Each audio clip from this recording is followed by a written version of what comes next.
Okay, so there was something in the news recently that really caught my eye, especially for those of us, keeping an eye on India's environmental policy. Uh-huh.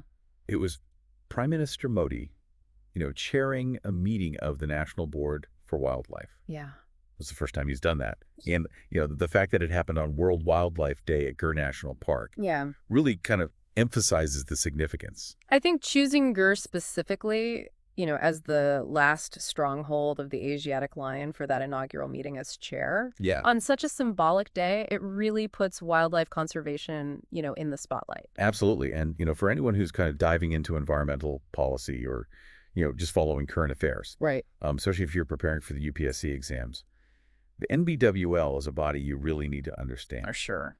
It's the apex organization, shaping India's wildlife strategies, recommending new protected areas. Right. Really the central authority in this domain. It also, I think, highlights the level at which wildlife conservation is being addressed. Right. You have the Prime Minister himself now directly involved as chair. Yeah. So that signals a potential shift in focus and priority. Yeah, exactly. And what makes this even more notable is that it was the first full-body meeting of the NBWL since September 2012. Wow. That's a significant gap. Yeah. And that previous meeting was under then Prime Minister Manmohan Singh. Right. So this recent activity really suggests a possible re-energizing, at the highest levels of governance. So that begs the question then, what could this renewed attention mean for India's conservation efforts? Right. Will this lead to more robust policies, greater action on the ground, or is this more of a symbolic gesture? That's what we're going to unpack in this deep dive today. So consider this your focus look at the NBWL, its history, its structure, its functions, Right. and why it's so relevant, especially for understanding India's environmental governance and current events. Absolutely. And all of this is, very important for your UPSC preparation. Right. We're drawing our insights from reports in the Indian Express and the Economic Times. Okay, excellent. So to give you a solid understanding. So to get started, where did this all begin? All right. What were the initial steps that led to the formation of this apex body? Let's go all the way back to the beginning. The story of the NBWL actually starts with its predecessor, the Indian Board for Wildlife, or the IBWL. Right. It was initially established in March 1952 as the Central Board for Wildlife. Okay. Then just a few months later, in November of that same year, during its first meeting in Mysore, it adopted its more familiar name, the IBWL. Looking at the broader context, post-independence, India was facing immense developmental pressures. Yeah. And so the creation of a dedicated body to address wildlife decline at such an early stage demonstrates a significant early recognition of environmental concerns. Absolutely. And the person who initially steered this board was Maharaja Sri Jayachamaraja Wodeyar of Mysore. He served as the first chairman. Wow. Quite a significant figure to lead the charge. It is, and the initial structure of the IBWL provides valuable insight into the priorities of that era. It was organized into 4 key committees, each focusing on a specific but interconnected aspect of wildlife management. That's right. There was the National Parks Committee, which focused on the crucial task of establishing and overseeing protected areas. Then you had the Trophies and Trading Committee, which dealt with regulating hunting and the wildlife trade. Yeah.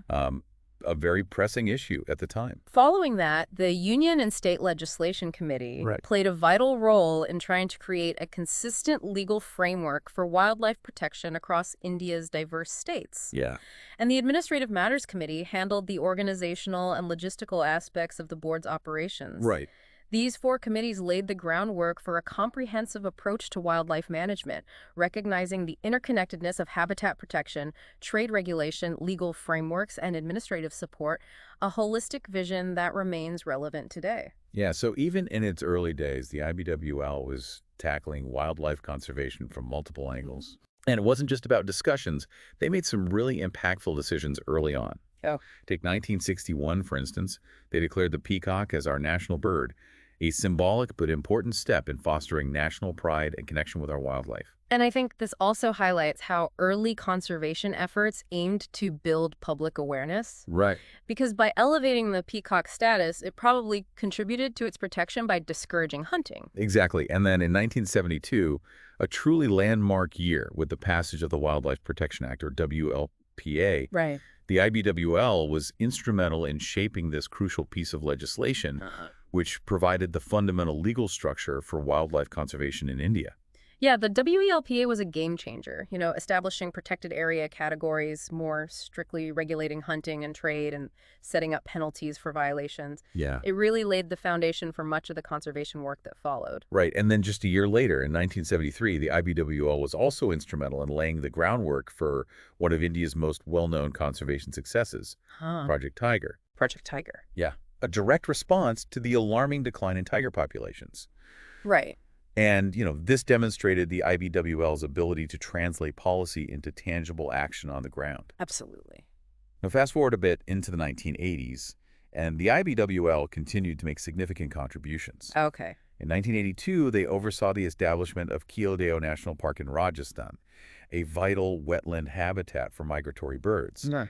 And in 1983, they adopted the first National Wildlife Action Plan, which provided a long-term vision and strategy for wildlife conservation efforts. So the IBWL really built a strong foundation, establishing key institutions, the fundamental legal framework, and crucial conservation programs that continue to have an impact today. Okay, so now let's shift our focus to how the IBWL transitioned into the National Board for Wildlife, the NBWL. Okay. This happened in 2003 through an amendment to the Wildlife Protection Act of 1972. It wasn't just a change in name. This restructuring gave the body more regulatory authority. This likely aimed to give the apex body greater authority to address the increasing pressures on wildlife habitats due to development. Precisely so. Yeah. What does the NBWL look like today? So, as we've discussed, it's the apex body for all matters concerning wildlife policy and conservation. Right. It holds the ultimate authority in recommending the creation of new national parks and wildlife sanctuaries. Yeah. And the composition of the NBWL really reflects its high-level status. Yeah. It's chaired by the Prime Minister of India himself, signaling the significant importance attached to wildlife conservation at the highest levels of political leadership. Absolutely. And the vice chairperson is the Union Minister for Environment, Forest, and Climate Change. Right. Now, beyond these key positions, the board has a fairly large and diverse membership totaling 47 individuals. Okay. This diverse composition, bringing together political power, bureaucratic expertise, scientific knowledge, and civil society perspectives, theoretically positions the NBWL to make well-rounded decisions. However, as we'll see, the balance and influence of these different groups have been subject to scrutiny. You've got representation from the highest levels of the military, the Chief of the Army Staff, and key government secretaries from important ministries such as Defense, Tribal Affairs, Information, and Broadcasting and Finance. Wow. The inclusion of these ministries underscores the point that wildlife conservation isn't an isolated issue, it's interconnected with broader national interests, ranging from security to economic development and social equity. Then we also have voices from our legislative bodies. Right. 3 members of parliament from the Lok Sabha and 1 from the Rajya Sabha, and naturally the Director General of Forests, who brings a wealth of expertise, is also a member. Crucially, the NBWL also includes 10 eminent conservationists, ecologists, and environmentalists, bringing invaluable scientific knowledge and practical on-the-ground experience to the decision-making process.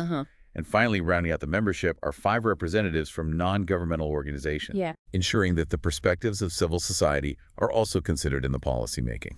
So in theory, this structure is designed to create a very robust platform for informed and inclusive governance of our wildlife resources. Now, what does this impressive body actually do? Well, at its core, it formulates wildlife conservation policies for the entire nation. Okay. It acts as the guiding force behind our strategies for protecting India's diverse flora and fauna. Right. Furthermore, a central function is to review and recommend the establishment of new protected areas, national parks, wildlife sanctuaries, conservation reserves, and community reserves. Their approval is often a critical step in expanding and strengthening our network of protected habitats. And perhaps most significantly in the current context of development pressures is its role in evaluating projects that have the potential to impact forests and wildlife. This includes major infrastructure projects, industrial developments, and any activity that might encroach upon or negatively affect wildlife habitats. Right. This is where the NBWL often finds itself at the center of the inherent tension between development and conservation, as it has to carefully weigh the potential ecological costs against the perceived economic benefits of such projects. Now, within the NBWL, there's also a very important entity called the Standing Committee. Right. This committee is delegated specific key tasks, particularly the detailed assessment of projects that require diversion of forest land within or in close proximity to protected areas. It's crucial to understand that while the NBWL frames the broad policies, much of the on-the-ground evaluation of projects falls to its standing committee. Yeah. And while they meticulously assess these projects, their recommendations are ultimately advisory. Right. The final decision-making authority on whether a project receives the necessary clearances often rests with the Union Ministry of Environment, Forest, and Climate Change, Right. which does have the power to, in certain circumstances, overrule the committee's advice. So this brings us to a more complex and debated aspect of the NBWL's operations, the controversies and criticisms that have emerged, particularly over the last decade.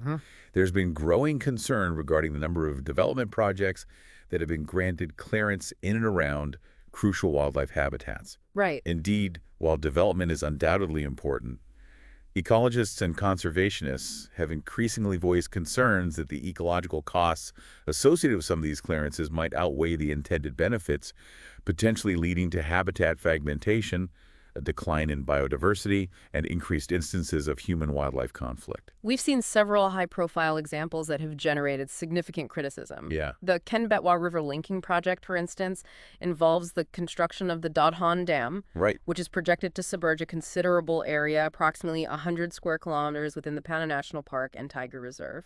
This project has raised serious concerns about its potential negative impact on the local tiger population, the broader ecosystem of the park, and the overall hydrological balance of the region. Another controversial approval was granted for Vedanta's oil exploration activities within the eco-sensitive zone of the Halgapar Gibbon Sanctuary in Assam. Right. For those who might not be familiar with the term, an eco-sensitive zone is an area around a protected area where development is regulated to minimize negative impacts on the core wildlife habitat. This particular sanctuary is the only home to the endangered hoolock gibbon in India. Right. So the worry here is the potential for noise pollution, habitat disturbance, and the risk of oil spills to negatively affect the already vulnerable gibbon population and the delicate biodiversity of the entire sanctuary. And then there was the denotification of the Galathea Bay Sanctuary in the Andaman and Nicobar Islands back in 2021. Yeah.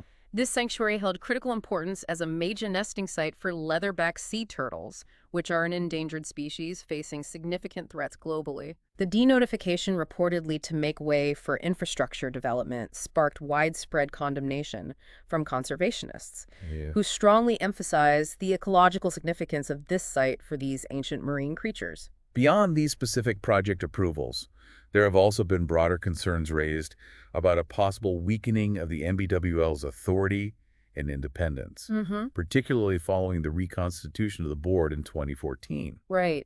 This also highlights the ongoing discussions about the balance between environmental protection and developmental priorities. What's particularly noteworthy here is the change in the board's composition. Okay. There were allegations that its independence was compromised when the number of non-governmental members appointed was reduced to just 3 compared to 7 in the preceding period. Wow. Additionally, the appointment of a member from the Gujarat Ecological Education and Research Foundation, or GER Foundation, which has links to the Gujarat state government, raised questions about potential conflicts of interest and the overall impartiality of the board. Furthermore, concerns have been voiced regarding the operational practices of the Standing Committee. Right. Reportedly, it convened a significant number of meetings, around 50 since 2014, without the required representation of independent conservation experts and NGO members.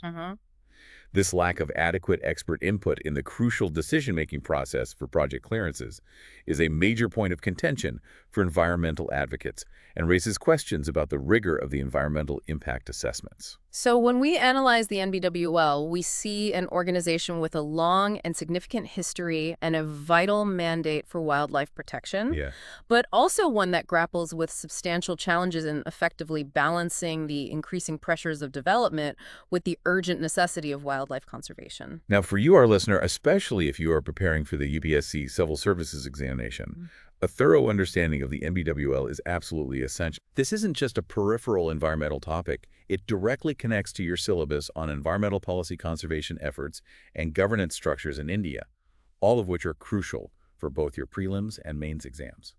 Looking at the broader context for UPSC aspirants, a strong grasp of the NBWL's historical evolution, its present structure and functions, and the various debates and controversies surrounding its role can be incredibly valuable for your preparation for both the general studies papers in the mains exam, particularly those covering current affairs and environmental issues, and also for potential questions in the prelims, which often touch upon key environmental bodies and legislation like the Wildlife Protection Act. Right. Topics like protected area networks and the roles of different environmental authorities are all interconnected with the NBWL. Exactly. Staying informed about recent developments, such as the Prime Minister chairing the recent meeting, and any new conservation initiatives that might emerge, provides critical context for your understanding of India's current environmental priorities and the government's approach to these vital issues.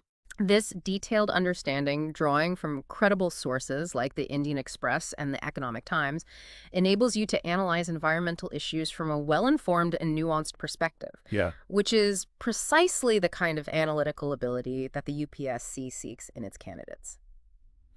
So to summarize our discussion, we've traced the journey of the National Board for Wildlife from its earlier form as the Indian Board for Wildlife, Right.